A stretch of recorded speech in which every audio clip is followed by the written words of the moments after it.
Bonjour. Je vais vous parler de la question de l'observation. Qu'est-ce que c'est que l'observation? Qu'est-ce que c'est que le sens de l'observation?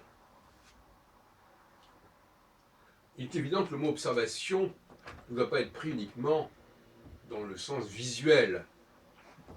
On peut observer des sonorités, on peut observer des odeurs, on peut observer des goûts, on peut remarquer des choses. Il y a deux façons d'observer. Soit on observe sans interférer avec l'objet observé, soit on observe en interférant et en provoquant un mode de fonctionnement de l'objet observé. Par exemple, dans le cas de la composition musicale, il est évident que je provoque quelque chose. Je vais jouer, par exemple, sur le piano, et en jouant sur le piano, je provoque le piano, si on peut dire, je provoque une réaction du piano, puisqu'il y a des sons qui vont sortir de mon contact avec le piano, et cette réaction du piano, je vais l'observer. Je vais l'observer et je vais capter des choses qui vont m'intéresser. Je vais remarquer, je vais relever des choses qui vont m'intéresser. Et donc, par conséquent, en intervenant sur le piano, je déclenche la production d'un certain matériau qui va me servir un peu comme le matériau d'un sculpteur. La seule différence, c'est que, cette différence d'ailleurs est très discutable, parce que le sculpteur aussi va faire bouger son matériau. Et donc c'est par les mouvements même du matériau qu'il peut trouver l'inspiration.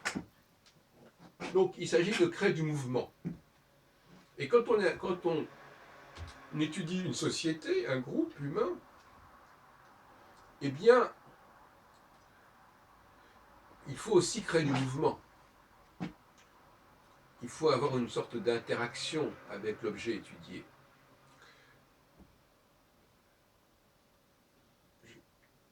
Ça permet de voir les choses différemment, d'avoir des éléments nouveaux à observer, que l'on n'aurait pas observé si on était resté complètement à l'extérieur de ce qu'on étudie. Bon, donc dans des précédentes vidéos, j'ai parlé de ce rapport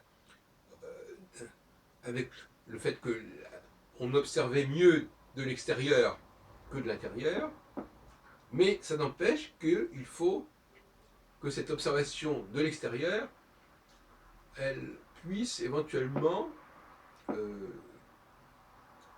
provoquer des réactions qui sont elles-mêmes révélatrices. Alors évidemment, ce n'est pas le cas si l'objet étudié est mort. Mais qu'est-ce que c'est qu'un objet qui est mort? On peut le ranimer, on peut l'activer. Un piano, par exemple, c'est mort, mais je peux le faire vivre. Donc je vais pouvoir le faire parler, si on peut dire. Je vais le faire sortir quelque chose de lui. On pourrait aussi dire qu'un texte aussi, on peut le faire parler, on peut faire sortir quelque chose de lui. Mais là encore, ça va à l'encontre d'un certain nombre de préjugés. Un, l'observateur ne doit pas interférer avec son objet. Et deux, l'observateur ne doit pas être extérieur à son objet, qui sont d'ailleurs deux exigences un peu contradictoires.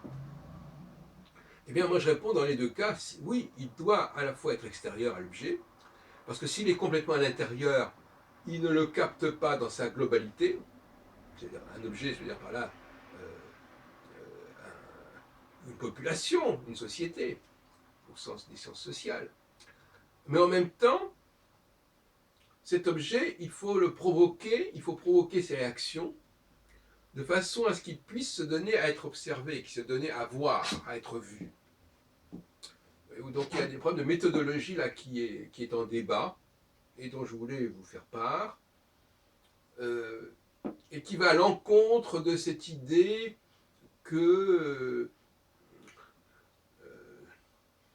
on ne peut pas parler de l'objet, on ne peut pas bousculer l'objet, parce que quelque part, même à la limite, si je dis à un groupe qu'il est comme ceci ou comme cela, il peut réagir. Et donc il va interagir.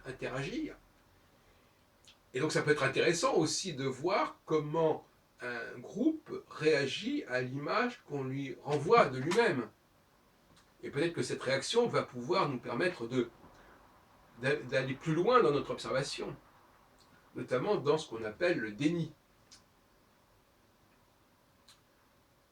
La question, le comportement de l'ordre du déni est tout à fait essentiel dans toute forme d'observation d'un groupe qui a lui-même la capacité de se définir. Un objet, un arbre ne va pas être dans le déni de ce qu'on dit de lui. Mais par contre, un groupe, les femmes par exemple, les juifs ou tel autre groupe, les immigrés, vont pouvoir être dans le déni en disant moi je sais de quoi je parle puisque je parle de moi-même et je dis c'est faux. C'est faux, c'est faux. C'est vite dit que c'est faux. Donc celui qui est l'objet de l'étude, en tant qu'individu ou en tant que groupe, s'arroge le droit, à tort ou à raison, d'entériner ou au contraire de contester ce qui a été proposé de lui. Alors contester, ben évidemment, comme ce sont des généralités, ça ne peut correspondre, ça ne va pas épuiser l'individuel, les cas particuliers, ça ne va pas épuiser la complexité du réel, mais ça ne veut pas dire pour autant que ce sera faux. Mais dire que quelque chose est faux parce que ça ne correspond pas à chaque cas particulier, c'est une plaisanterie.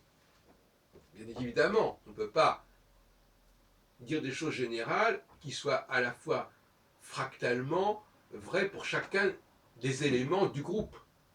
Là, il y a une mauvaise foi. Mais c'est cela qui nourrit le déni, justement. Le déni, c'est-à-dire, je ne veux pas qu'on dise cela du groupe en question, et donc je vais mettre en avant des arguments pour dire que c'est pas vrai, puisque moi, ce qu'on dit du groupe, moi, ça ne me correspond pas. Ou moi, je ne suis pas que ça, ou comme ça. Voilà. Mais ce n'est pas une raison pour nier la validité du regard objectif. Alors là, on retombe, et je terminerai là-dessus, sur une problématique de l'objectif et du subjectif que j'ai déjà abordé, mais que je n'ai pas approfondi. Le subjectif, c'est celui qui parle du groupe dont il fait partie. Donc il est lui-même le groupe, donc il est le sujet. Et l'objectif, c'est lorsque je parle d'un groupe que je vois, qui est mon objectif, si on peut dire, que je vois, que je perçois de l'extérieur, et par conséquent, là, j'ai un regard objectif, qui est forcément, puisque c'est un regard qui est de l'extérieur. Comme je l'ai dit d'ailleurs dans le domaine de l'astrologie, une conjonction, il n'y a pas de regard dans la conjonction. Il y a une présence, voilà, les deux objets sont là, côte à côte, ils ne se regardent pas quelque part puisqu'ils sont ensemble. Le regard ne se présente que lorsqu'il y a une distance qui se développe, qui se crée. Et ce qu'on appelle en astrologie d'ailleurs l'aspect, mais autrefois au Moyen-Âge, en français, en ancien français, en roman, les aspects s'appelaient des regards. Il y a un regard de tant de degrés par rapport à tel autre facteur. Bon. Et s'il n'y a pas de degré entre deux facteurs, il n'y a pas de regard. Donc, ce regard de l'autre, c'est un regard qui est objectif parce qu'il me voit comme objet. Et en revanche, si je regarde, je ne peux pas me regarder, et donc quelque part, je suis prisonnier de ma subjectivité, puisqu'à ce moment-là, je suis sujet.